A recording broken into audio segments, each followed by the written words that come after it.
الحمدللہ الحمدللہ الذی بیدہ تصریف الاحوال و تخفیف الاسقال والصلاة والسلام علی سید الہادین الی محاسن الافعال وعلی آلہ وصحبہ المدارئین لہ فی الصفات والاعمال اما بعد فاعوذ باللہ من الشیطان الرجیم بسم اللہ الرحمن الرحیم قال اللہ تبارک و تعالی لقد جاءکم من اللہ نور صدق اللہ مولانا العظیم قال اللہ تبارک و تعالی فی القرآن المجید والفرقان الحمید فی شان حبیبہ ان اللہ و ملائکتہ یصلون علی النبی یا ایہا الذین آمنوا صلوا علیہ وسلموا تسلیما اللہم صلی علی سیدنا و مولانا محمد وعلی آل سیدنا و مولانا محمد و اصحاب سیدنا و مولانا محمد و ازواج سیدنا و مولانا محمد و اولاد سیدنا و مأوانا و ملجانا و حبیبنا و طبیبنا و حبیب قلوبنا و طبیب قلوبنا و کریمنا و شفیعنا محمد ابن عبداللہ ابن عبد المطلب ابن ہاشم ابن عبد مناف ابن قصی ابن کلاب ابن مرۃ ابن کعب ابن لوی ابن غالب ابن فہر ابن مالک ابن نضر ابن کنانت ابن خزیمت ابن مدرکت ابن الیاس ابن مدر ابن نزار ابن معد ابن عدنان رضوان اللہ تعالی علیہم اجمعین مولا یا صلی وسلم دائما ابدا علی حبیبک خیر الخلق کلہم والحبیب الذی ترجى شفاعتہ لکل حول من الاحوال مقتحم سج سمر کے شہر کو سجا کے دجا کے سج سمر کے شہر کو سجا کے دجا کے جلوے طیبہ کے کاجل بنا کے لگا کے جلوے طیبہ کے کاجل بنا کے لگا کے اور لب پہ نعت نبی کو سجا کے سنا کے ہم تو یوں ہی منائیں گے میلاد ان کا رات میلاد کی سب نے آ کے منا کے رات میلاد کی سب نے آ کے منا کے گھر پہ آقا کے جھولے سجا کے جھلا کے گھر پہ آقا کے جھولے سجا کے جھلا کے بولے قدسی نبی کو اٹھا کے پھرا کے کہ ہم تو یوں ہی منائیں گے میلاد ان کا اور عرش اعلیٰ کو رب نے بنا کے اٹھا کے عرش اعلیٰ کو رب نے بنا کے اٹھا کے سارے نبیوں کو اس پہ بلا کے بٹھا کے سارے نبیوں کو اس پہ بلا کے بٹھا کے کہا کہ نہ سب امت کو جا کے جگا کے کہ ہم تو یوں ہی منائیں گے میلاد ان کا اور ڈنکا عالم میں ہر سو بجا کے سنا کے ڈنکا عالم میں ہر سو بجا کے سنا کے آگ منکر کے سینے لگا کے جلا کے آگ منکر کے سینے لگا کے جلا کے یہ غفوری اب کہتا ہے گا کے وجا کے کہ ہم تو یوں ہی منائیں گے میلاد ان کا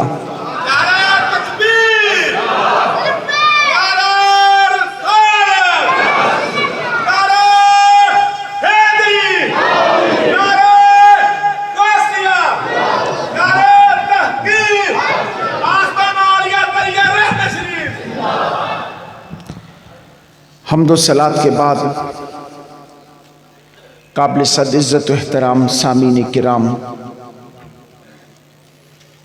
بالخصوص سٹیج پر جلوہ افروز سادات کرام، علماء کرام اور بالخصوص میرے آقا کی محبت کو دل میں سمائے ہوئے غیور سنی مسلمانوں، آج کی یہ باوقار محفل مقدس میرے آقا کریم علیہ السلام کے میلاد کے سلسلہ میں بھی انعقاد پذیر ہے، اور اس کے ساتھ پیر طریقت، رہبر شریعت، منبع علم و حکمت حضور حافظ محمد یوسف صاحب دریائی رحمت اللہ تعالی علیہ کے عرس پاک کے سلسلہ میں بھی اس کا انعقاد ہے، اور کوشش یہ کریں گے کہ میلاد کے ساتھ تصوف کا بھی تھوڑا سا ذکر چلتا رہے تاکہ دونوں چیزیں ساتھ ساتھ لے کے چلیں۔ میں بات کو بلا تمہید شروع کرتا ہوں کہ میں نے جس آیت کریمہ کو موضوع سخن بنایا، خدائی وحدہ لا شریک اس آیت کریمہ میں ارشاد فرماتا ہے، کچھ حصہ موضوع سخن بنایا۔ خدا فرماتا ہے کہ لقد جاءکم من اللہ نور، کہ لوگوں تمہارے پاس آ گیا اللہ کی طرف سے ایک نور، تمہارے پاس آ گیا اللہ کی طرف سے ایک نور۔ اب اس آیت کریمہ کے اندر رب کائنات نے 3 چیزوں کی طرف اشارہ فرمایا۔ فرمایا وہ جو ہستی تمہارے پاس آئی ہے، وہ جو ذات تمہارے پاس آئی ہے، وہ جو شخصیت تمہارے پاس آئی ہے، وہ میرا کرم جو تمہارے پاس آیا ہے، وہ میرا فضل جو تمہارے پاس آیا ہے، وہ میری رحمت جو تمہارے پاس آئی ہے، وہ میرا کمال جو تمہارے پاس آیا ہے، وہ میرا ابر رحمت جو تمہارے پاس آیا ہے، خدا فرما رہا ہے اس ذات کو میں نے نور کے لقب سے ملقب کر کے تم میں بھیجا۔ اس ذات کو نور کا لقب عطا کر کے، نور کی حیثیت عطا کر کے، نور کی ذات عطا کر کے میں نے تمہیں کائنات میں بھیجا ہے، تمہارے پاس بھیجا ہے۔ اب اس آیت کریمہ کے اندر رب کائنات نے پہلے تو ارشاد فرمایا کہ جس ذات کو میں نے بھیجا اس ذات کا نام نور ہے، اس ذات کی حیثیت نور ہے، اس ذات کا کمال نور ہے، اس ذات کا عروج نور ہے، اس ذات کی فضیلت نور ہے۔ وہ ذات وہ ہے کہ جس کو میں نے سراپائے نور بنا کے لامکان سے مکان پہ بھیجا۔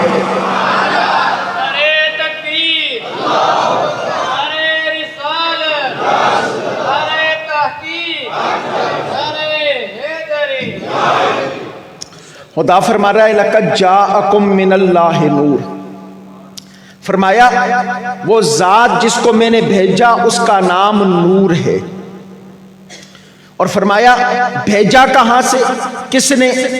فرمایا بھیجنے والا میں خدائے وحدہ لا شریک ہوں۔ فرمایا بھیجا کہاں پر؟ فرمایا تم انسانوں میں لبادہ بشریت میں اس نور کو میں نے بھیجا ہے۔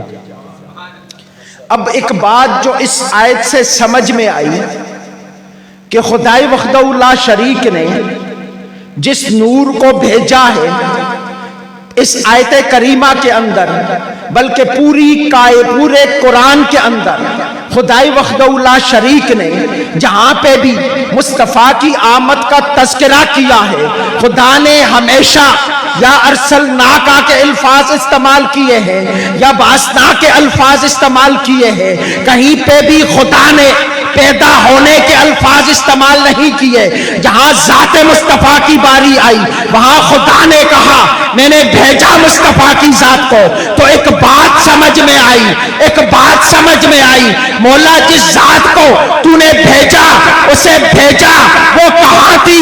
فرمایا وہ صدیوں میرے پاس رہی، لامکاں میں میری قربتوں میں رہی، میری جنتوں میں رہی۔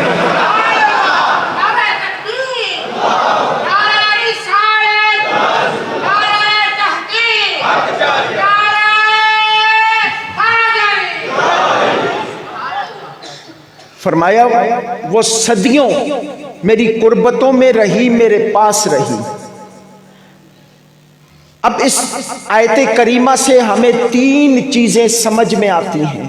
میں اپنے موضوع کا انتخاب کرنے لگا ہوں، 3 چیزیں سمجھ میں آتی ہیں کہ اگر بھیجا تو کہیں موجود تھے، بھیجا تو کہیں موجود تھے۔ اب نور محمد کا وہ موجودگی کا جو زمانہ ہے وہ علیحدہ طور پہ ایک موضوع ہے کہ عالم تجرد میں، تنہائی کے عالم میں خدائے وحدہ لا شریک کا اور میرے مصطفیٰ کا کیا معاملہ رہا۔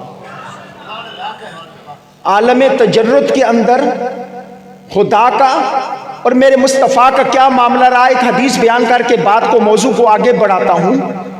حضرت عمر رضی اللہ تعالیٰ عنہ فرماتے ہیں کہ ایک دن میرے آقا نے کہا کہ عمر تو جانتا ہے میں کون ہوں؟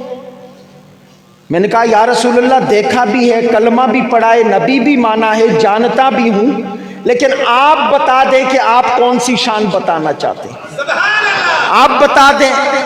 ظاہری بات ہے جس کے متعلق آپ پوچھ رہے ہیں وہ میں نہیں جانتا۔ تو میرے آقا نے فرمایا عمر، خدائے وحدہ لا شریک نے کائنات میں سب سے پہلے تیرے نبی کے نور کو اپنے نور سے پیدا کیا۔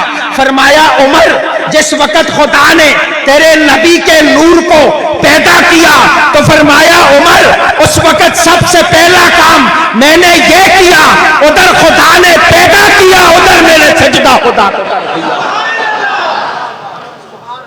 فرمایا ادھر رب نے پیدا کیا، ادھر میں نے اپنے رب کو سجدہ کیا۔ فرمایا عمر 700 سال تک میں اپنے رب کو سجدہ کرتا رہا، 700 سال تک۔ اور یہ آگے جتنے بھی سالوں کی تعداد آئے گی نا، یہ نقطہ ذہن میں رکھیں کہ وہ یہاں کے 700 سال نہیں ہے، یہاں کا 1000 سال وہاں کے ایک دن کے برابر، اور دوسری روایت میں یہاں کے 5000 سال وہاں کا ایک دن کے برابر۔ اب اس ایک دن کی مسافت کے مطابق فرمایا عمر 700 سال تک میں اپنے رب کو سجدہ کرتا رہا۔ اب چونکہ اس موضوع کو اگر میں لے کے چلوں، یہ اپنا علیحدہ موضوع ہے کہ عالم تجرد میں کیا کیا ہوا، لیکن میں بات کو سمجھانے کے لیے فرمایا عمر اس پوری کائنات کے اندر، آسمان و زمین کے اندر، مشرق و مغرب کے اندر، نوریوں ناریوں کے اندر، آتشیوں خاکیوں کے اندر، جبرائیل و میکائیل کے اندر، اسرافیل و اسرائیل کے اندر، پوری کائنات کے فرشتوں کے اندر، چاند ستاروں کے اندر، انسانوں کے اندر، جنات کے اندر، بلکہ یوں کہنا چاہیے کہ خدا کی کل خدائی کے اندر جس چیز نے سب سے پہلے خدا کو سجدہ کیا وہ ذات مصطفیٰ صلی اللہ علیہ وسلم۔ نعرہ تکبیر، نعرہ رسالت، نعرہ تحقیق، نعرہ حیدری، نعرہ غوثیہ، جشن عید میلاد النبی، آستانہ عالیہ دریا رحمت شریف۔ حضور کیا کہنے، سبحان اللہ۔ فرمایا اس پوری کائنات کے اندر، پوری خدائی کے اندر جس چیز نے سب سے پہلے خدا کو سجدہ کیا وہ میری ذات تھی۔ اب یہ عالم تجرد کے علیحدہ معاملات ہیں۔ خدا فرماتا ہے کہ عالم تجرد سے نکال کے میں نے اس نور کو لبادہ بشریت میں انسانوں کے پاس بھیجا۔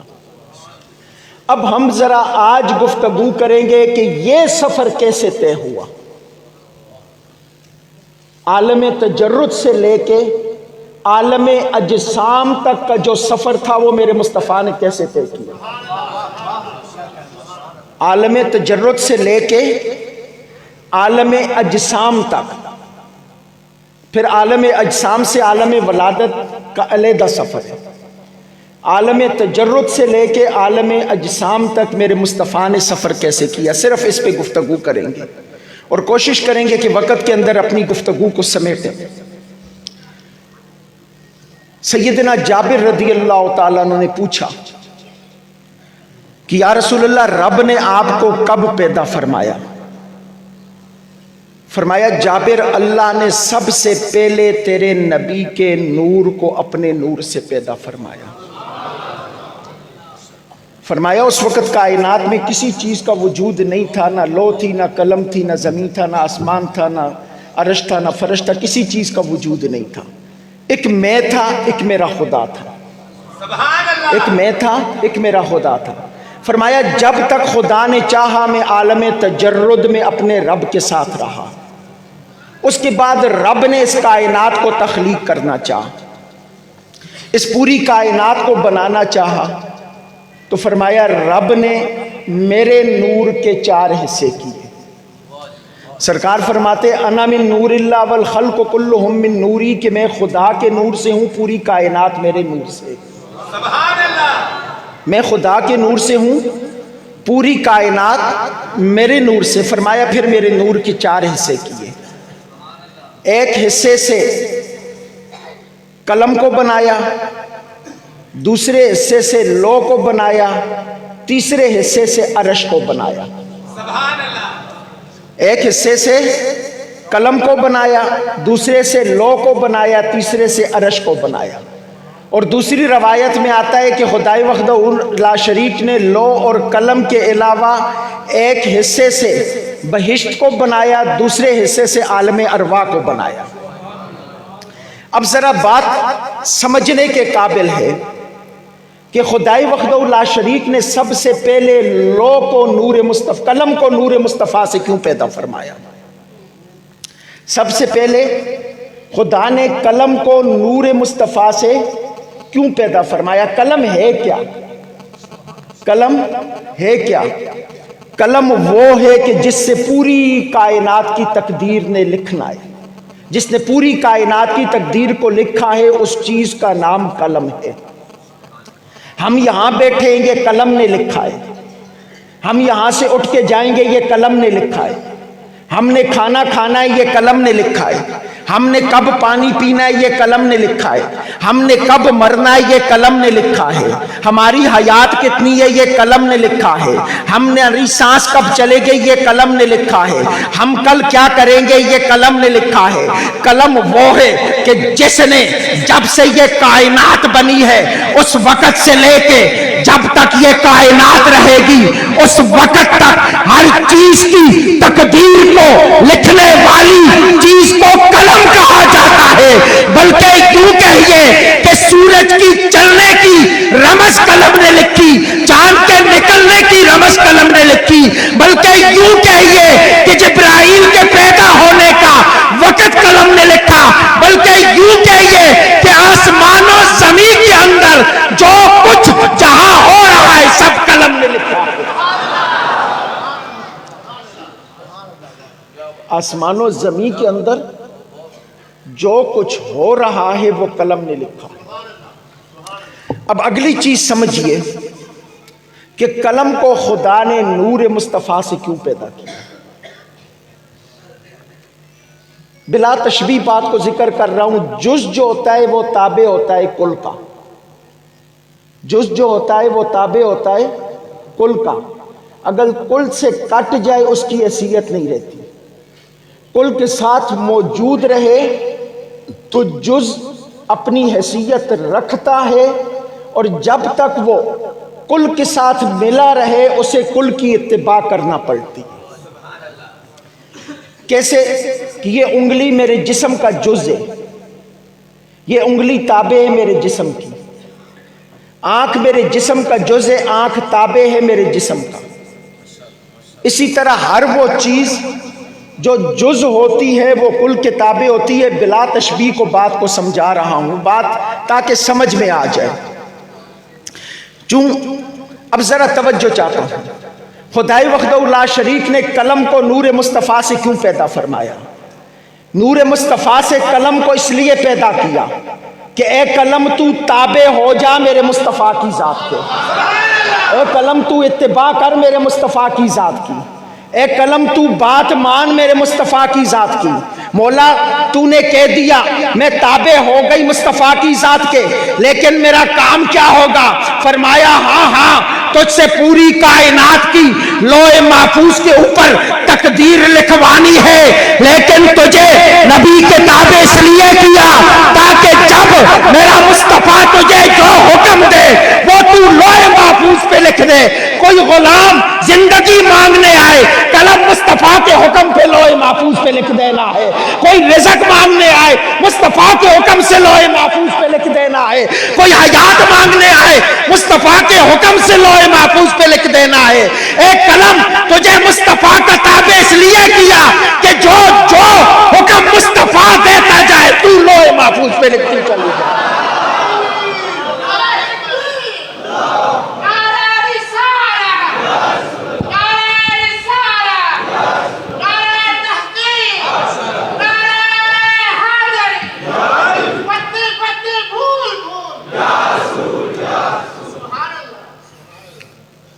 اے قلم تجھے تابع کیا ہے مصطفیٰ کی ذات کے. اب اختیارات مصطفیٰ پہ بات کرنے والوں ذرا اپنے گریباں میں بھی جھانک کے دیکھو، کن اختیارات کی بات کرتی ہو؟ اختیار تو خدا نے سارا قلم عطا کر کے میرے مصطفیٰ کے ہاتھ میں لکھ دیا. قلم عطا کر کے اختیار تو خدا نے سارا ذات مصطفیٰ کے ہاتھ میں دے دیا. نبی اختیار ہے تجھے. کوئی آئے مانگنے کے لیے، عرض کرے یا رسول اللہ بیٹی مر گئی ہے، لوح محفوظ پہ محبوب تجھے اختیار ہے زندگی لکھ دے. کوئی آئے کہے یا رسول اللہ رزق نہیں ہے، تجھے اختیار ہے لوح محفوظ پہ رزق لکھ دے.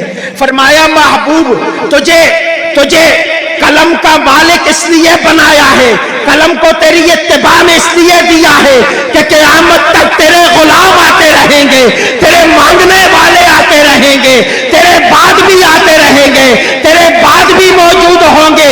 محبوب کائنات کے اندر تیرا غلام کائنات کے کسی کونے کے اندر بیٹھ کے صدا لگائے گا کہ یا رسول اللہ ہے انظر حالنا، یا حبیب اللہ ہے اسمع قالنا. محبوب جب غلام پکارے تب تک تقدیر تو لکھتا جا. تجھے سبحان اللہ سبحان اللہ. نعرہ تکبیر، نعرہ رسالت، نعرہ رسالت، نعرہ تحقیق، نعرہ حیدری، آستانہ علیہ دریا رحمت شریف، نام قبلہ صاحبزادہ محمد علی صاحب. ماشاء اللہ. محبوب تجھے اختیار دیا ہے کہ قیامت تک تیرا غلام کہیں بیٹھ کے پکارے، جو مانگے مولا محبوب لوح محفوظ پہ لکھ دینا. تیرا اختیار ہے. یہ تو قلم کو خدا نے میرے مصطفیٰ کے ہاتھ میں دے کے یہ اختیار عطا فرما دیا. اب لوح کو نور مصطفیٰ سے کیوں پیدا فرمایا؟ لوح کو نور مصطفیٰ سے کیوں پیدا فرمایا؟ قلم کو کہا قلم اختیار ہے، جو محبوب کہیں تو نے لکھتے جانا ہے. اب لوح کو نور مصطفیٰ سے پیدا فرما کے لوح کے اوپر بھی مصطفیٰ کو اختیار عطا فرما دیا. لوح کے اوپر بھی مصطفیٰ کو اختیار عطا فرما دیا. کیسے؟ توجہ چاہتا ہوں آپ لوگوں کی. قلم لکھ سکتی ہے، مٹا نہیں سکتی ہے. قلم لکھ سکتی ہے، مٹا نہیں سکتی ہے. اب لوح محفوظ، یہ ہمارا عقیدہ اہل سنت کا کہ اولیاء بھی انبیاء بھی لوح محفوظ کی تحریر مٹا بھی سکتے ہیں، لکھ بھی سکتے ہیں. اب لوح پہ اختیار نہ ہوگا. کسی کا رزق لکھا ہوا ہے، کم لکھا ہوا ہے، زیادہ کرنا ہے، قلم کے اوپر تو اختیار ہے، لوح سے مٹا نہیں سکتے، زیادہ نہیں کر سکتے. تو پھر لوح کے اوپر لکھنے کا، قلم سے لکھنے کا فائدہ کیا؟ فرمایا محبوب لوح محفوظ کے اوپر تجھے اختیار اس لیے عطا کیا ہے، قلم کو بنا کے تیرے اختیار میں دیا تاکہ جو چاہے لکھتا جا. لوح محفوظ کو بنا کے تیرے اختیار میں دیا ہے. محبوب کسی کے حصے میں موت لکھی ہوئی ہو، اس کو حیات میں بدلنا ہے. لوح محفوظ سے موت کو مٹا کے حیات لکھنا تیرے اختیار میں ہے. محبوب کسی کے زندگی کے اندر، حیات کے اندر مولا تنگ دستی لکھی ہو، محبوب تنگی لکھی ہو، لوح سے تنگی کو مٹا کے خوشحالی لکھنا تیرا کام ہے. محبوب لوح محفوظ کو تیرے نور سے اس لیے پیدا کیا کہ تو جب چاہے قلم سے لکھے، جب چاہے لوح پہ لکھے، جب چاہے لوح سے مٹائے. تیرا اختیار ہے. جب چاہے لکھے، جب چاہے مٹائے. تیرا اختیار ہے محبوب لوح محفوظ پہ. اب اگلی بات جو سمجھنے کے قابل ہے،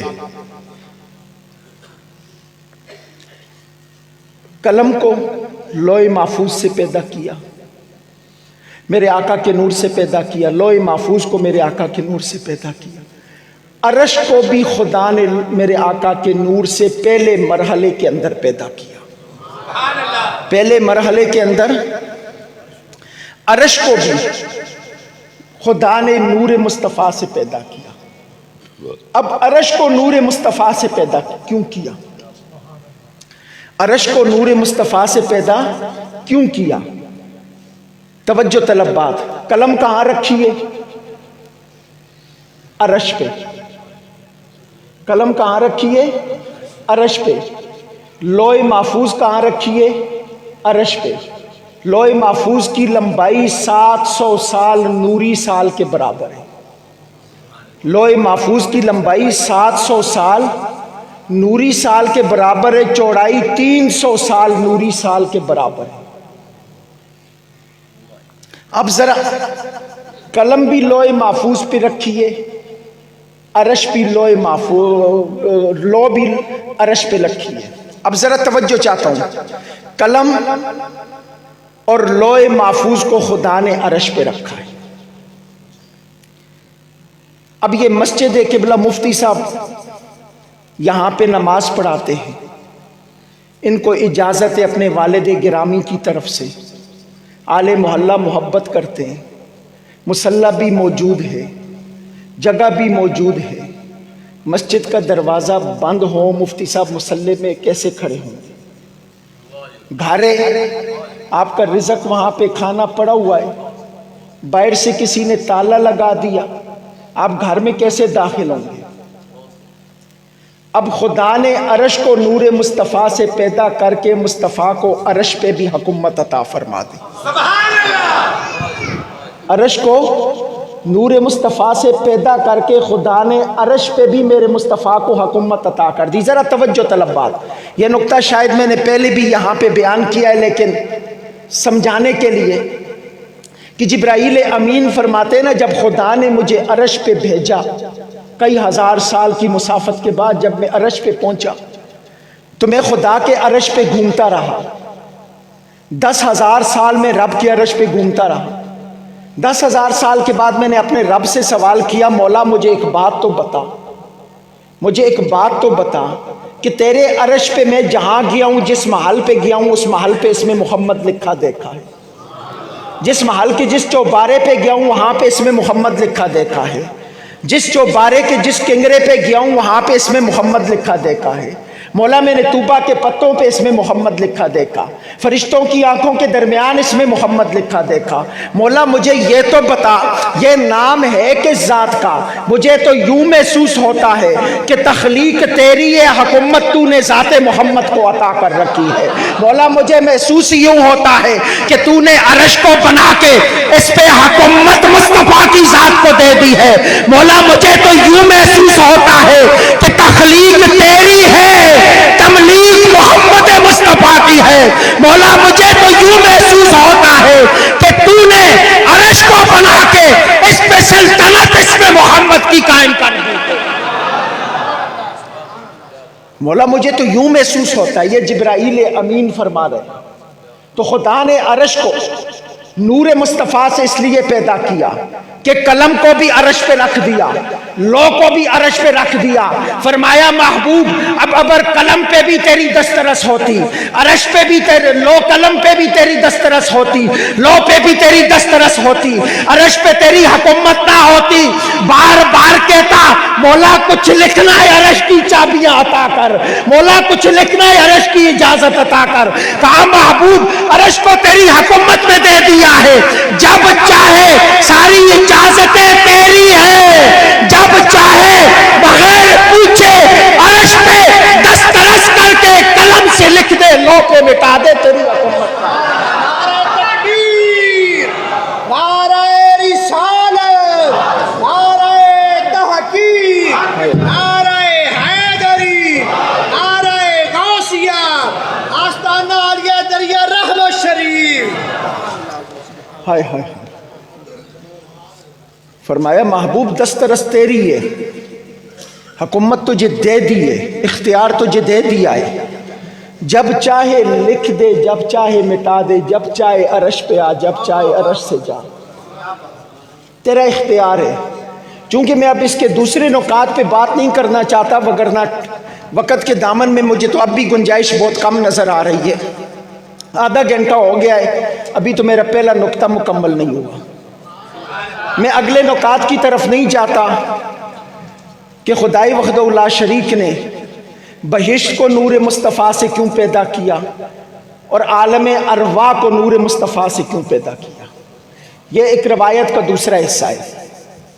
اب ذرا چلتے ہیں کہ پہلے مرحلے کے اندر رب کائنات نے قلم کو، لو کو اور عرش کو نور مصطفیٰ سے پیدا فرمایا۔ پھر فرمایا دوسرے حصے کے رب نے پھر 4 حصے کیے۔ دوسرے حصے کے رب نے پھر 4 حصے کیے۔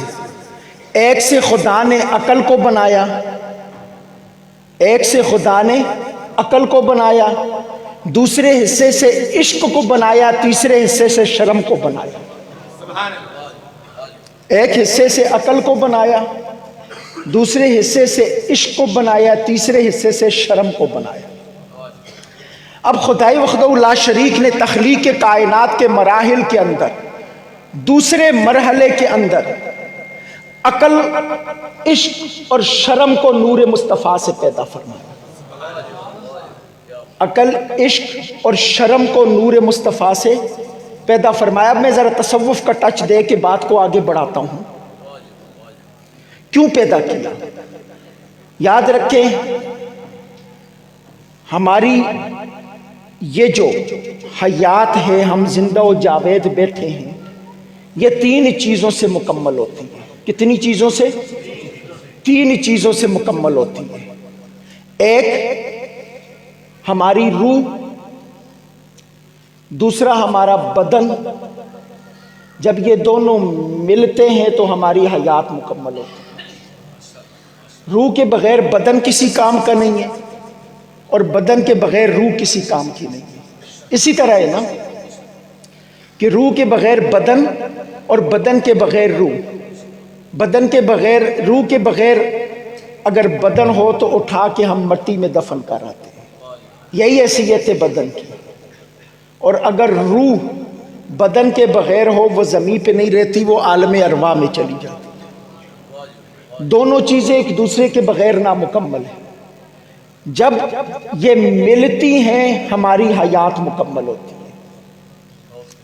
اب خدا نے شرم کو پیدا کیا تو ہماری حیات کا مالک بنا دیا، ہماری حیات کا مالک بنا دیا کہ آپ کی پوری زندگی کا دار و مدار شرم پہ محیط ہے۔ آپ کی پوری زندگی کا دار و مدار شرم پہ محیط ہے۔ آپ سوچیں گے وہ کیسے؟ شرم ہوگی، اگر شرم ہوگی تو رب کی نافرمانی نہیں کریں گے، بے شرم ہوں گے تو رب کی نافرمانی کریں گے۔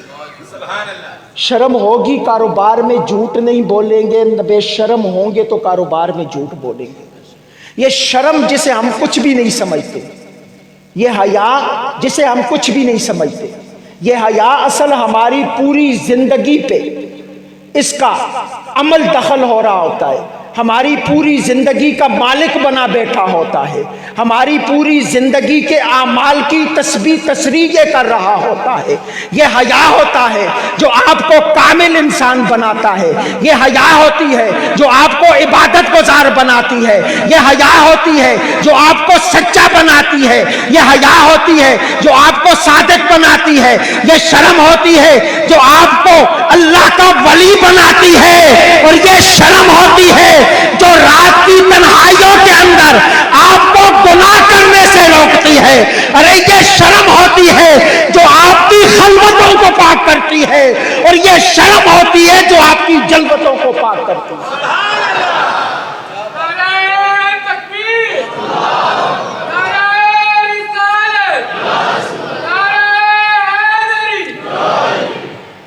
یہ شرم ہے جو آپ کی خلوت کو بھی پاک کرتی ہے، جو آپ کی جلوت کو بھی پاک کرتی ہے۔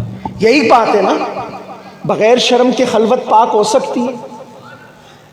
سب سے بڑی چیز اس معاشرے کے اندر نا، اگر میں آپ لوگوں کو، چونکہ یہ بات بتانا چاہتا ہوں، رب سے اگر مانگے نا اپنے لیے کچھ، تو یہ مانگے مولا مجھے خلوت کی پاکی عطا کر دے، مجھے خلوت کی پاکی عطا کر دے۔ یہ بہت بڑا کام ہے۔ جلوت میں تو ہمارے اوپر بھی جبہ و دستار پڑا ہوا ہے، جلوت میں تو ہمارے سر پہ بھی امامے سجے ہوتے ہیں۔ اصل پتہ تو بھائی چلتا ہے کہ جب خلوت کے اندر بیٹھے کوئی نہیں دیکھ رہا ہو، پھر انسان کو پتہ چلتا ہے وہ موبائل پہ کیا دیکھتا ہے، پھر وہ پتہ چلتا ہے کہ خلوت میں اس کی زندگی کیسی، تنہائی میں خیالات کیسے ہیں۔ دوستو یہ شرم ہے جس نے ہماری خلوت کو پاک رکھا ہوا ہے، جس نے ہماری خلوت کو پاک کرنا ہے، جس نے ہماری تنہائیوں کی حفاظت کرنی ہے، جس نے ہمارے اکیلے پن کی حفاظت کرنی ہے، جس نے اس وقت ہماری حفاظت کرنی ہے کہ جس وقت ہمارے اور خالق کے درمیان کسی تیسرے کا وجود نہیں ہوتا، کوئی تیسرا موجود نہیں ہوتا، اس وقت اگر شرم و حیا ہوگی تو آپ کی خلوت پاک ہوگی، اور اگر آپ کی خلوت پاک ہوگی تو وہ رب سے ایسے جوڑے گی کہ آپ وقت کے امام بن کے اپنی خلوتوں سے باہر نکلیں گے۔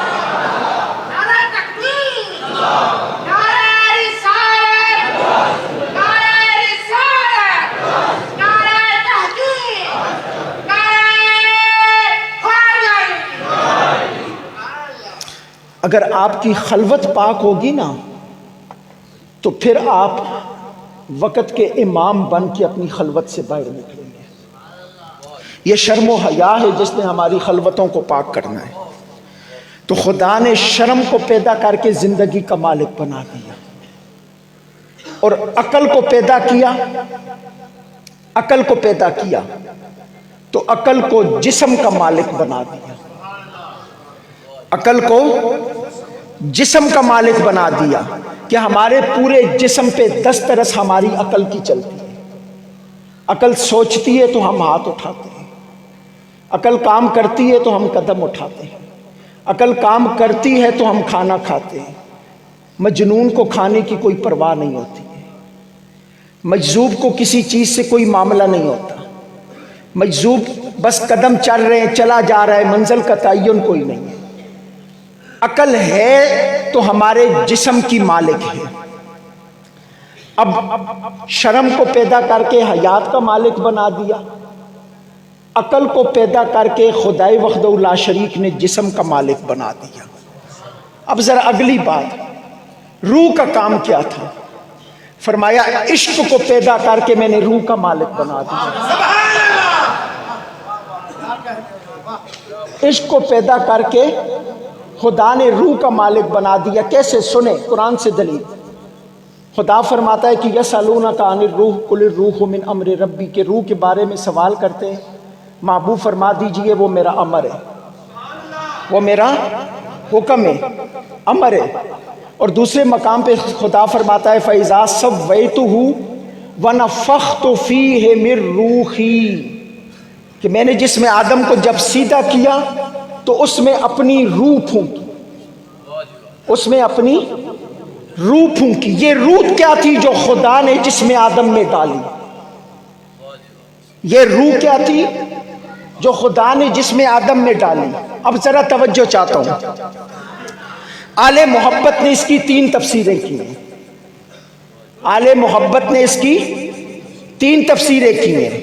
فرمایا روح سے مراد خدا یہ کہہ رہا ہے کہ وَنَفَخْتُ فِيهِ مِن رُوحِي، کہ میں نے جسم آدم میں اپنی روح ڈالی۔ مطلب یہ کہ میں نے جسم آدم کے اندر اپنی محبت ڈال دی، اپنی الفت ڈال دی، اپنی چاہت ڈال دی، اپنی محبتوں کا مرکز انسان کے جسم کو بنا دیا، اپنی چاہتوں کا مرکز انسان کے جسم کو بنا دیا، اپنی الفتوں کا مرکز انسان کے جسم کو بنا دیا، اپنی توجہات کا مرکز انسان کے جسم کو بنا دیا۔ فرمایا وَنَفَخْتُ فِيهِ مِن رُوحِي کا معنی یہ ہے کہ انسان کو پیدا کر کے اس کے جسم میں اپنی محبت ڈال دی۔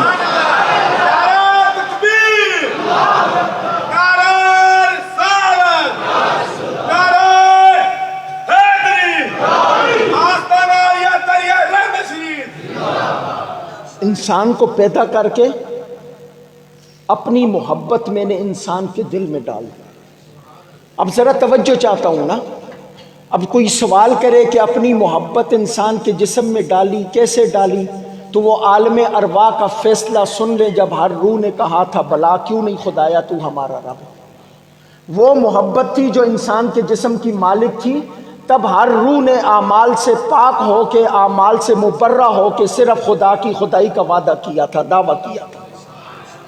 اب ذرا سمجھیے بات کو جو آگے سمجھانے لگا ہوں۔ یہ عالم ارواح کے اندر روح کا خدا کی خدائی کا وعدہ کرنا، خدا کی یکتائی کا وعدہ کرنا، خدا کے اکیلے ہونے کا وعدہ کرنا، یہ محبت تھی جو خدا نے انسان کے جسم میں ڈالی۔ یعنی محبت انسان کی فطرت بنا دی، انسان کی فطرت میں داخل کر دی۔ لیکن ہوا کیا؟ المیہ کیا ہوا؟ جب یہ محبت اس دنیا میں چلی نا تو دنیا کی لذتوں نے اس محبت کو بھٹکا دیا، دنیا کی لذتوں نے اس محبت کو اپنے راستے سے ہٹا دیا۔ یہی بات ہے نا؟ نہیں تو عالم ارواح میں تو ہر ایک نے کہا تھا بلا کیوں نہیں خدایا تو ہمارا رب ہے۔ لیکن جس وقت دنیا میں آئے، دنیا کی روشنی نے، دنیا کی چاہت نے اس محبت کو دل سے نکال دیا، دنیا کی چاہتوں نے اس محبت کو ہم سے دور کر دیا۔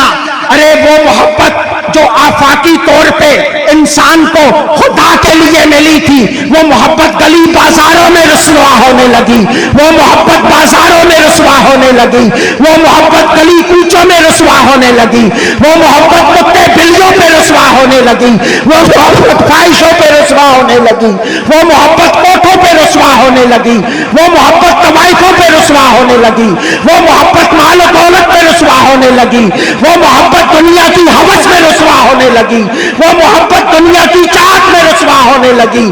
پھر رحمت خداوندی کو جوش آیا، خدا نے محبت کو بچانے کا صحرا اپنے ولیوں کے سامنے رکھ کے کہا کہ اے میرے ولیوں کائنات میں پھیل جاؤ، اس محبت کو گلی بازاروں سے نکال کے مسجد کی طرف لے آؤ، اس محبت کو بازاروں سے بچا کے خدا کی ذات کی طرف لے آؤ، اس محبت کو گلی کوچوں میں رسوا نہ ہونے دو، اس محبت کا رخ موڑ کے اس مقام پہ لے آؤ، انسان کی زبان ہلے تو اللہ اللہ کی صدا آئے، بیٹے تو محمد رسول اللہ کو سوچے۔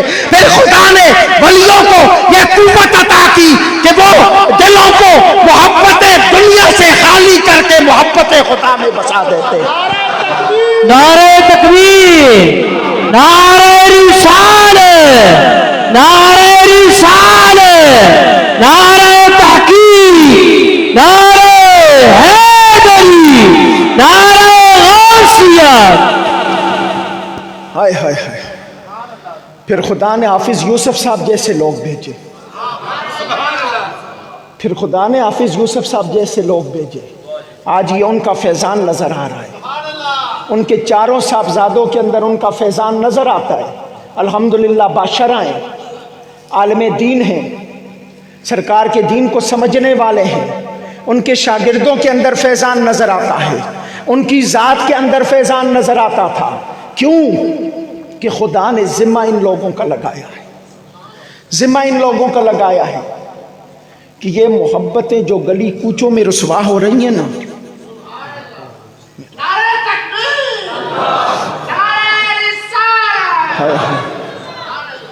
یہ محبتیں جو گلی کوچوں میں رسوا ہو رہی ہیں نا، ان کو مسجد کی طرف لے کے آؤ، ان محبتوں کو رائے خدا دکھاؤ، ان محبتوں کو خانہ خدا دکھاؤ، ان محبتوں کو رب کی طرف لے کے آؤ، ان محبتوں کا مرکز و محور خدا کی ذات ہو، ان محبتوں کا مرکز و محور مصطفیٰ کی ذات ہو، ان محبتوں کا مرکز و محور رسول اللہ کی ذات ہو۔ فرمایا ان محبتوں کو زمانے سے بچا کے اس ذات کی طرف جوڑ دو کہ جس ذات سے جڑ کے خدا مل جاتا ہے، جس ذات سے جڑ کے خدا مل جاتا ہے۔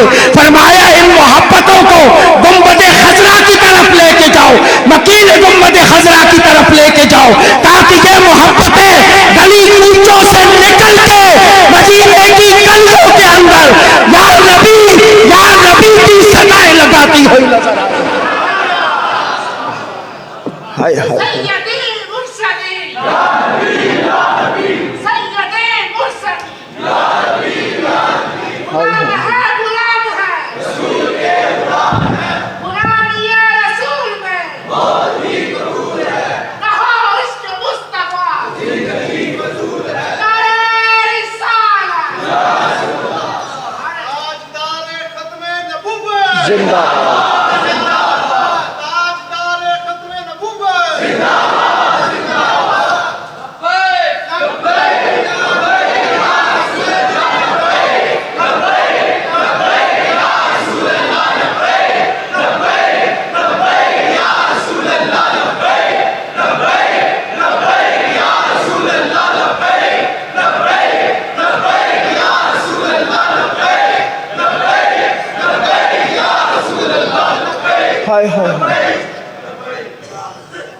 بات سمجھ میں آ رہی ہے؟ یہ ولی ایسی نہیں ہے کہ جو اٹھے گھر سے اور آ گئے. ان کی ڈیوٹیاں بڑے دور سے لگتی ہیں، بڑے دور سے لگتی ہیں. اور لگتی کیوں ہیں؟ کہ دلوں کو محبت خدا کا گھر بنایا جائے. یہ تو پہلی تفسیر فرمایا کہ خدا نے کہا وَنَفَخْتُ فِيهِ مِن رُوحِي، میں نے جسم آدم میں اپنی روح ڈالی، مطلب اپنی محبت ڈال دی. اب چونکہ وقت کے دامن میں گنجائش نہیں ہے کہ میں دوسری دو تفسیروں کی طرف جاؤں، صرف اشارہ دے کے اہل علم حضرات تشریف فرمائیں، یہ سمجھ جائیں گے بات کو، پھر میں آگے لے کے چلتا ہوں. فرمایا دوسرا وَنَفَخْتُ فِيهِ مِن رُوحِي، کیا مطلب یہ کہ اپنی خدائی وحدہ لا شریک نے اپنی صفات مستعارن انسان کے جسم میں ڈال دی. خدا خود دیکھتا ہے، انسان کو بھی سمیع بنا دیا. خود سنتا ہے، انسان کو بھی سمیع بنا دیا. خود دیکھتا ہے، انسان کو بھی بصیر بنا دیا. خدائی وحدہ لا شریک نے پکڑنے کی قوت ہے، اس کی انسان کو ہاتھ دے دیے پکڑنے کے لیے. لیکن جس وقت یہ صفات بھی غلط سمت میں چلی نا، تو خدا نے پھر ایسی صفتوں والے پیدا کیے جو اپنے مسجد میں بیٹھ کے لامکاں کی خبریں دیکھا کرتے.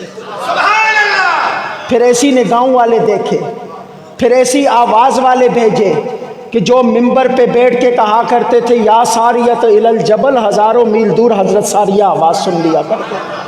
یہ وہ صفات تھی جو پھر انسان کے اندر منتقل ہوئیں.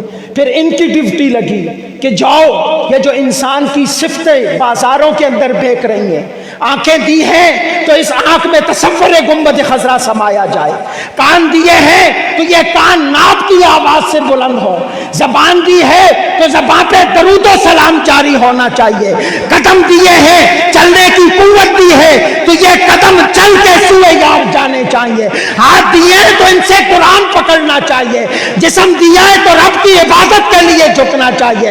فرمایا یہ صفات جو انسان کو دی ہے وہ گناہوں کی طرف لگا رہا ہے. اے میرے بندے جاؤ ان صفات کو خدا کی طرف موڑ کے خدا کی ذات کی طرف.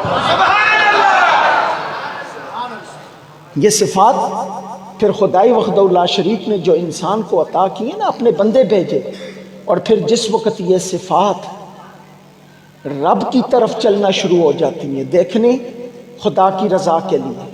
میرے جد اعلیٰ حضور قبلہ عالم قبلہ بابا جی صاحب رحمۃ اللہ تعالیٰ علیہ، لوگ جانتے ہیں کہ آپ نے 3 سال تک آسمان نہیں دیکھا تھا. زمین پہ چلتے بھی تھے، کھانا بھی کھاتے تھے، پھرتے بھی تھے، اپنے مرشد خانوں میں بھی جاتے تھے، رستوں پہ بھی چلتے تھے. اب ذرا کوئی تصور کرے کہ راستے میں چلتے ہوئے، کھانا کھاتے ہوئے، مسجد کے سین میں وضو کرتے ہوئے، گھر آتے جاتے 3 سال تک کوئی انسان آسمان نہ دیکھے. اس کا مقصد کیا ہے؟ کوئی شریعت کی پابندی تو نہیں ہے، نہیں، وہ نگاہ کو حکم یار کے تابع کر رہے تھے. وہ نگاہ کو حکم یار کے تابع کر رہے تھے، وہ نگاہ کو حکم یار کے تابع کر رہے تھے. اور لالا جی تشریف فرمائیں، انہوں نے زندگی حضور قبلہ عالم کے ساتھ گزاری ہے، بڑا چھپ کے پیچھے بیٹھے ہوئے ہیں، لیکن میری نظر پڑی ہوئی ہے. میرے جد اعلیٰ کے غلاموں میں سے ہیں، غلام مصطفیٰ لالا. زندگی گزاری ہے، یہ جانتے ہیں کہ پھر اس نبی، اس فقیر کی نگاہ کا کمال کیا تھا. اس نبی کی نگاہ کا کمال کیا تھا کہ مرید اپنے گھر سے چلتا قبلہ عالم یہاں پہ پتہ بتا دیا کرتے تھے کہ چلا آ رہا. آستانہ عالیہ دریا رحمت شریف، آستانہ عالیہ دریا رحمت شریف، آستانہ عالیہ دریا رحمت شریف. ہائے ہائے ہائے. پھر چلنے والا گھر سے چلتا تھا، حضور وہاں پہ لانگری کو فرما دیتے مہمان آ رہے ہیں کٹوی پکا دو، مہمان آ رہے ہیں کٹوی پکا دو. یہ نگاہ میں کمال پیدا ہو جاتا ہے. اب میں چونکہ وقت کے دامن میں گنجائش نہیں ہے، میرے 50 منٹ ہو چکے ہیں، میں کوشش یہ کروں گا کہ میں گھنٹے کے اندر خطاب کو ختم کروں.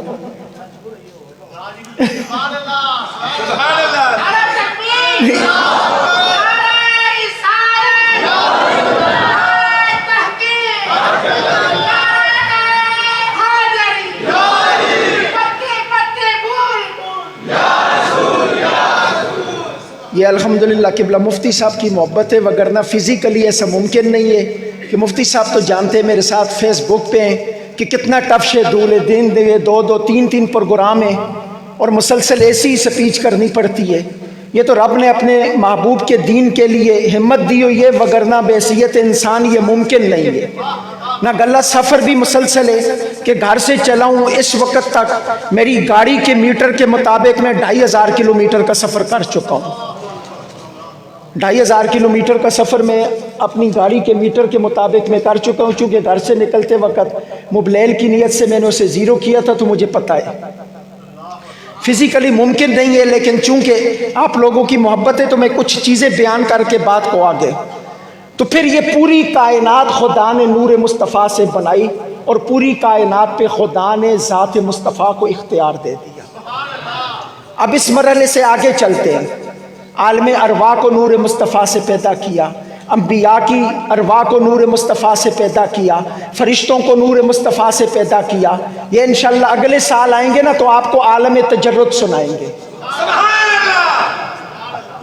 عالم تجرد سنائیں گے انشاءاللہ، تو پتہ چلے گا کہ وہاں پہ کیا کیا کس طرح پیدا ہوا اور کتنے مراحل سے گزر کے میرے آقا نے یہ مقام حاصل کیا۔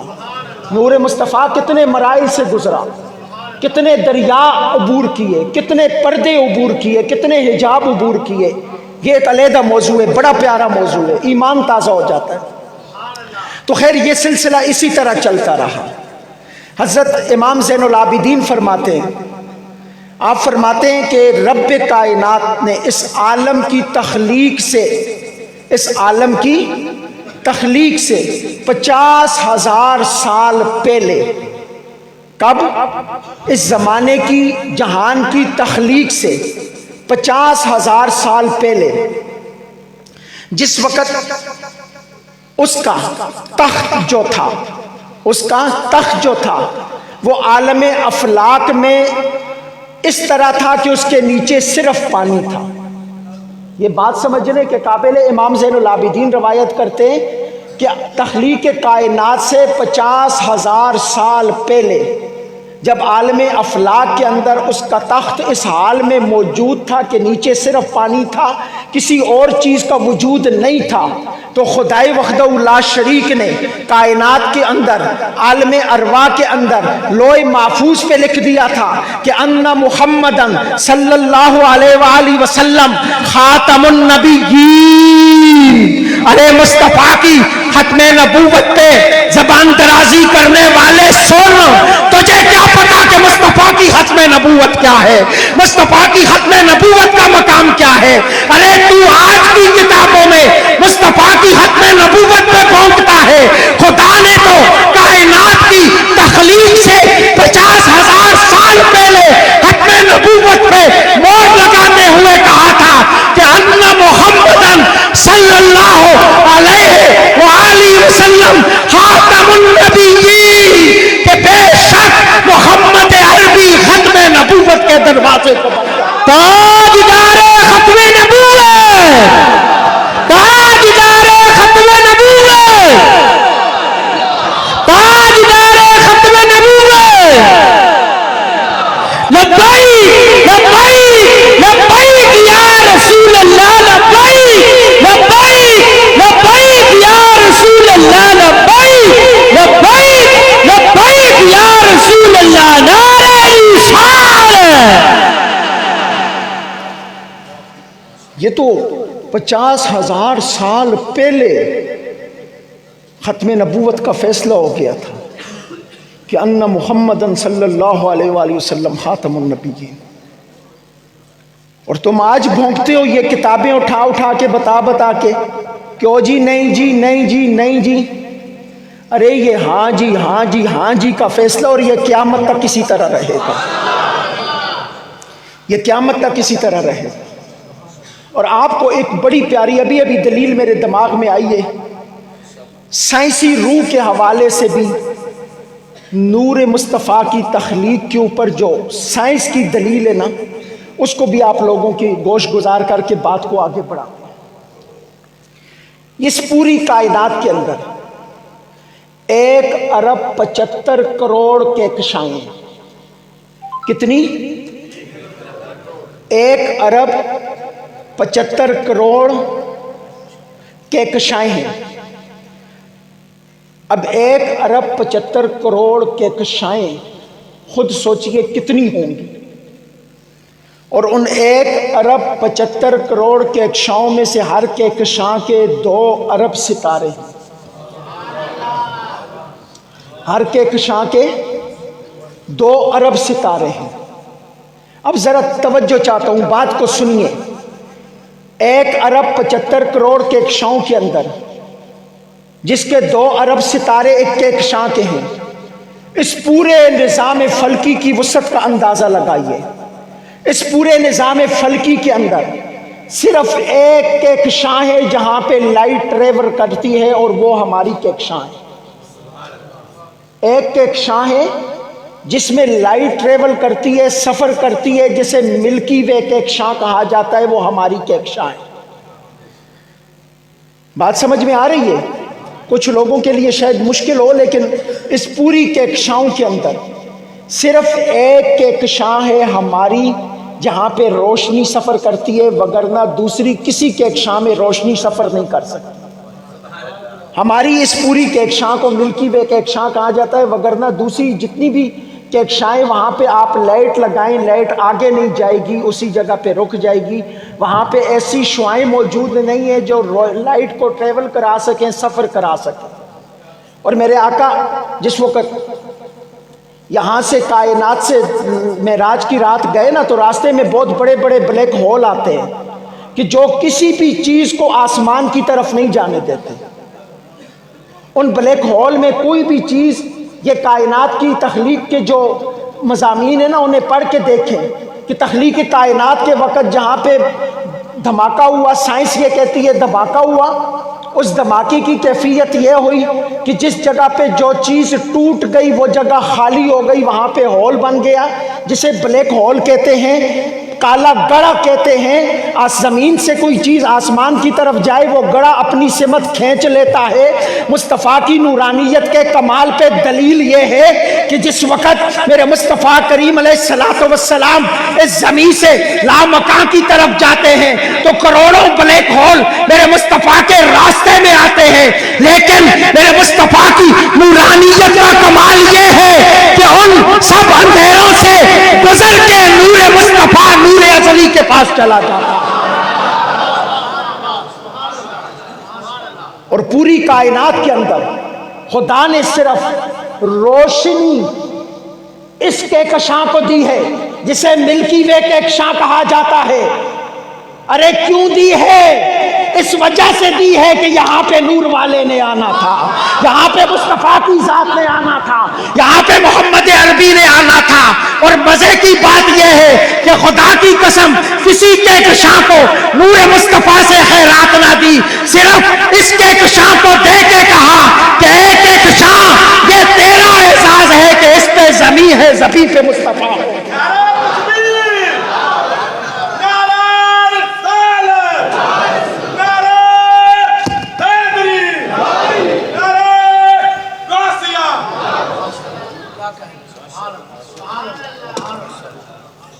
اس پوری کائنات کے اندر صرف روشنی اس کہکشاں کو دی ہے چونکہ یہاں پہ نور والے کی نسبت ہے، یہاں پہ نور والے کی نسبت ہے میرے مصطفیٰ. اور اگلی بات سنیے جو سب سے پیاری بات، اس کہکشاں کے اندر سورج کے گرد کم و بیش 11 سیارے گھومتے. 11 ہی ہے نا، ہو سکتا ہے میری گنتی آگے پیچھے ہو جائے. 11 سیارے اس سورج کے ارد گرد گھومتے، لیکن ہر سیارہ یوں چکر لگاتا ہے، ہر سیارہ یوں چکر لگاتا ہے.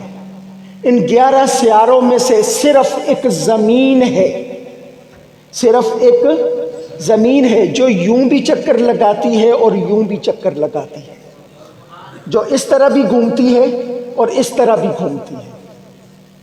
بات سمجھ میں آ رہی؟ ہر سیارہ یوں سورج کے ارد گرد گھومتا ہے، لیکن صرف ایک زمین ہے. چونکہ اس کی کیفیت یہ کہ اس کا چکر کسی کا سال میں، کسی کا 10 سال میں، کسی کا 20 سال میں، کسی کا 100 سال میں مکمل ہوتا ہے. لیکن ان کا چکر ایک ہی رہتا ہے، جہاں روشنی ہے وہاں پہ روشنی، جہاں اندھیرا ہے وہاں پہ اندھیرا، وہاں روشنی کی جگہ اندھیرا نہیں آتا، اندھیرے کی جگہ روشنی نہیں آتی۔ لیکن جس وقت زمین کی تخلیق کی باری آئی، خدائے وحدہ لا شریک نے یوں پھیر کے صبح کو روشنی کر دی، رات کو اندھیرا کر دیا، یوں پھیر کے 6 مہینے سردی کر دی، 6 مہینے گرمی کر دی۔ میں نے پوچھا مولا کیوں؟ کہا اس لیے کہ زلفوں سے نسبت دی ہے رات کو، زلفوں سے نسبت دی ہے رات کو، اور دن کو نسبت دی ہے چہرہ والضحیٰ سے۔ نعرہ تکبیر، نعرہ رسالت، نعرہ رسالت، نعرہ تحقیق، نعرہ حیدری، عظمت و شان مصطفیٰ، عظمت و شان مصطفیٰ۔ کہا رات کو نسبت دیے زلف مصطفیٰ سے، دن کو نسبت دیے رخ والضحیٰ سے، سردی کو نسبت دیے جمال مصطفیٰ سے، گرمی کو نسبت دیے جلال مصطفیٰ سے۔ یہ ان کو اس لیے یوں بھی اور یوں بھی پھرایا ہے۔ اگر مصطفیٰ کی ذات نہ ہو، اور بھی سیارے تو ہیں نا یار، خدا نے اور کسی کو کیوں نہیں پھرایا؟ اور بھی تو کہکشائیں ہیں نا، کسی کو روشنی کیوں نہیں دی؟ لاؤ اس کا جواب دو مجھے کوئی۔ میں نے دلیل دے دی، اس دلیل کا رد کر کے بتاؤ۔ کہو کسی اور کے لیے دیے تو مان جائیں گے۔ ہمارا تو یہ دعویٰ ہے کہ خدا کی قسم، خدا نے یہ جو کمال دیا ہے، یہ فقط اس لیے دیا ہے کہ یہاں نسبت مصطفیٰ جو ہے۔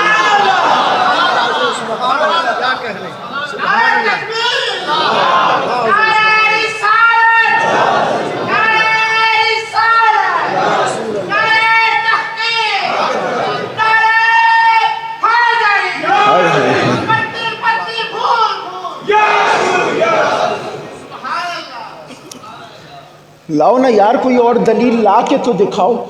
ہم نے تو دعویٰ بھی کر دیا، دلیل بھی دے دی، الحمدللہ۔ اب ذرا آگے چلتے ہیں۔ جس وقت خدائے وحدہ لا شریک نے نا جسم محمدی صلی اللہ علیہ وآلہ وسلم کو بنانا چاہا، بڑی پیاری روایت، آخری 2 روایتیں رہ گئی ہیں، یا 3 روایتیں بیان کر کے بات کو ختم کرتا ہوں۔ تو خدائے وحدہ لا شریک نے جبرائیل کو بھیجا کہ جبرائیل زمین پہ جا۔ یہ مصطفیٰ کریم علیہ السلام کا سفر ہے جو عالم تجرد سے عالم اجسام کی طرف جاری ہے۔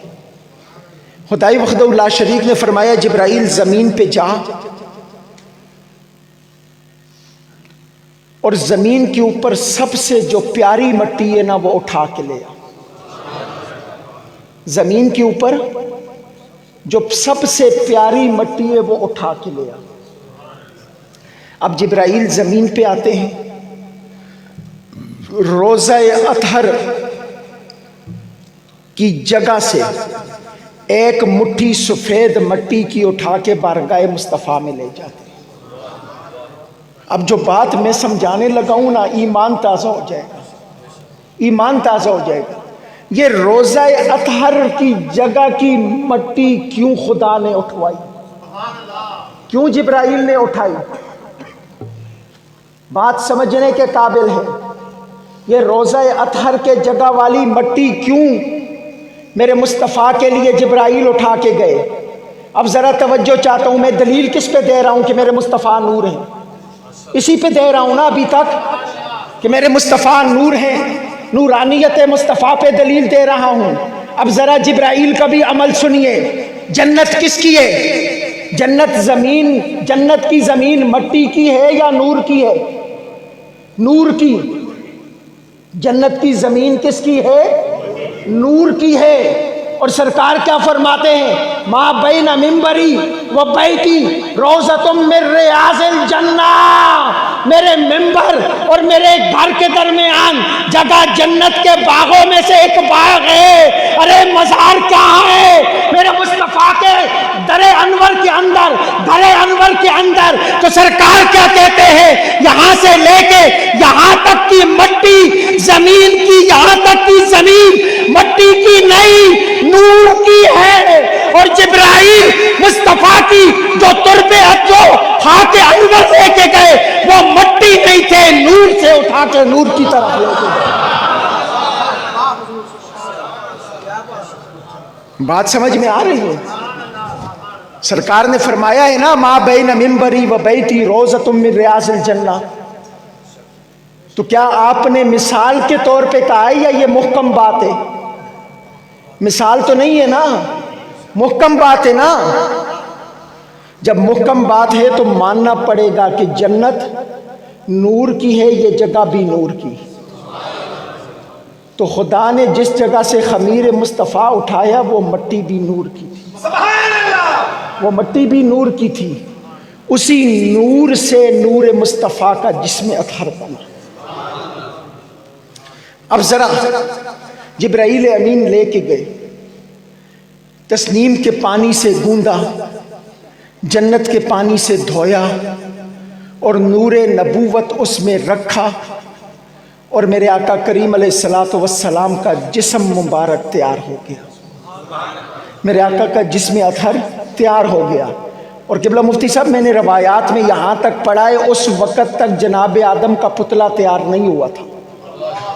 میں نے روایات میں یہ چیز پڑھی ہے کہ اس وقت تک جناب آدم علیہ الصلوۃ والسلام کا پتلا تیار نہیں ہوا تھا، جس وقت میرے آقا کریم علیہ الصلوۃ والسلام کے جسم اطہر کو تیار کیا گیا۔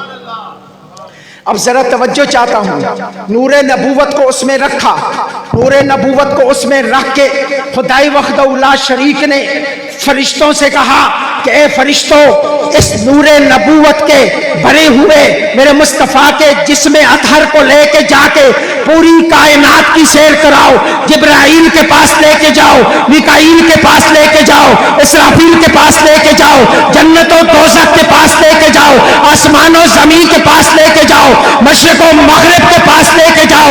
مولا کس لیے لے کے جائیں؟ تاکہ تیرا نبی ان کو پہچان سکے۔ فرمایا نہیں نہیں، نبی کو پہچان کی ضرورت نہیں ہے، اس نے تو سب بنتے ہوئے دیکھا ہے۔ مولا پھر کس لیے؟ تاکہ ہر چیز کو پہچان مصطفیٰ مل سکے، تاکہ ہر چیز کو مصطفیٰ کا پتہ مل سکے۔ اس لیے میرے مصطفیٰ کو ہر چیز کے پاس لے کے جاؤ تاکہ عرش و فرش، آسمان و زمین میرے مصطفیٰ کی ذات کو پہچان سکے۔ ہائے ہائے ہائے ہائے، تاکہ آسمان و زمین، فرشتے، جنات، ہر چیز میرے مصطفیٰ کے جسم اطہر کو پہچان لے۔ اس لیے سب کے پاس لے کے جاؤ۔ اور اگلی بات سنیں، وہ میں نے شعر پڑھا تھا نا، رات میلاد کی سب نے آ کے منا کے، گھر پہ آقا کے جھولے سجا کے جھلا کے، بولے قدسی نبی کو اٹھا کے پھرا کے۔ وہ کہاں لے کے گئے تھے؟ وہ کہاں لے کے گئے تھے؟ پوری کائنات کی سیر، اس کائنات میں تشریف لانے کے بعد پھر فرشتوں نے میرے مصطفیٰ کو کائنات کی سیر کروائی، پھر فرشتوں نے میرے مصطفیٰ کو کائنات کی سیر کرائی۔ کیوں؟ تاکہ کائنات کو پتہ چل سکے کہ جس کا صدیوں پہلے دیدار کیا تھا وہ رخ انور کائنات میں آ گیا ہے، جس ہستی کو لامکانوں میں دیکھا تھا وہ مکانوں میں آ گیا ہے، جس کو عرش پہ دیکھا تھا وہ فرش میں آ گیا ہے، جس کو آسمان پہ دیکھا تھا وہ زمین پہ آ گیا ہے، جس کو فرشتوں کے جرمت میں دیکھا تھا آج وہ انسانوں کے جرمت میں تشریف لے کے آ گیا۔ نعرہ تکبیر، نعرہ رسالت، نعرہ تحقیق، نعرہ حیدری، نعرہ غوثیہ۔ اس وقت بھی سیر کرائی پوری کائنات کی تاکہ ہر چیز مصطفیٰ کو پہچان سکے کہ اس کا کلمہ پڑھنا ہے، اس کا کلمہ پڑھنا ہے۔ اور جب آئے تب بھی سیر کرائی، ہر چیز کو پتہ چلے اب کلمہ پڑھنے کا وقت آ گیا ہے، اب کلمہ پڑھنے کا وقت آ گیا ہے۔ تو یوں خدائے وحدہ لا شریک نے میرے آقا کریم علیہ الصلوۃ والسلام کے جسم اطہر کو تیار کیا۔ اب جب خدائے وحدہ لا شریک نے آخری توجہ طلب بات، عالم اجساد کی آخری بات اور میری گفتگو کی بھی آخری بات۔ خدائی وحدہ لا شریک نے جب جسم آدم کو تیار کیا نا، فَإِذَا سَوَّيْتُهُ، سیدھا کر دیا، تیار کر دیا، بنا دیا، پورا آدم علیہ السلام کے جسد اطہر کو تیار کر دیا۔ خدا نے کہا روح، آدم علیہ السلام کی مٹی کو گوندا، 40 دن اس کو چھوڑے رکھا، اس میں بدبو پیدا ہو گئی مٹی میں، یہی روایات میں آتا ہے نا، تو پھر اس سے جسد آدم کو تیار کیا۔ اب جس وقت تیار کر لیا تو روح کو کہا اے روح اب جسم آدم میں داخل ہو جا، اے روح جسم آدم میں داخل ہو جا۔ روح کہنے لگی مولا تیرا حکم ہے، داخل تو ہو جاؤں گی، لیکن میں نورانیت میں، خوشبوؤں کے محل میں رہنے والی اس بند پنجرے اندھیرے مکان میں کیسے داخل ہو جاؤں؟ بند پنجرہ ہے، اندھیرا مکان ہے، مولا یہ تو نے رکھا ہے اس کے اندر، اس کی اپنی ایک سمیل ہے جو اس کے جسم کے اندر سے آ رہی ہے۔ بولا میں تو خوشبوؤں میں جنت میں رہنے والی ہوں، جنت کے اندر میرا مقام ہے۔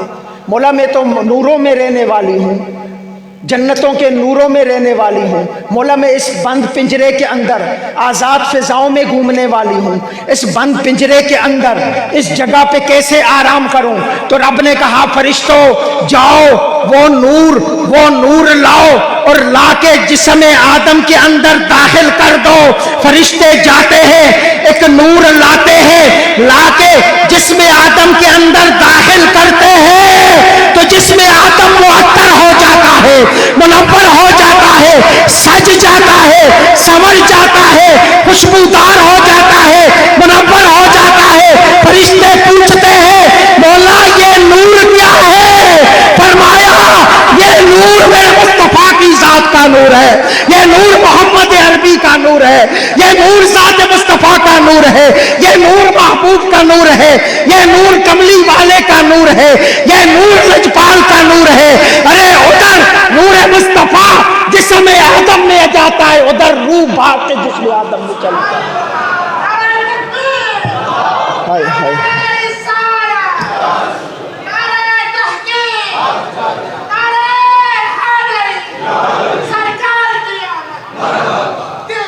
ہائے ہائے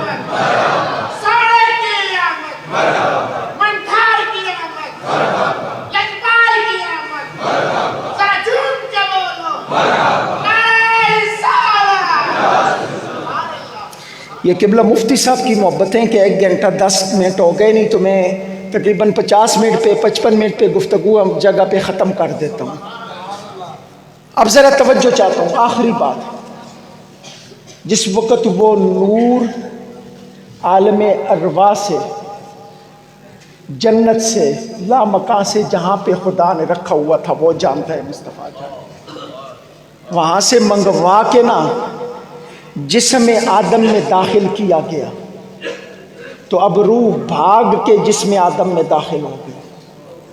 خدا نے پوچھا روح اب کیا ہوا ہے؟ اب کیا ہوا ہے؟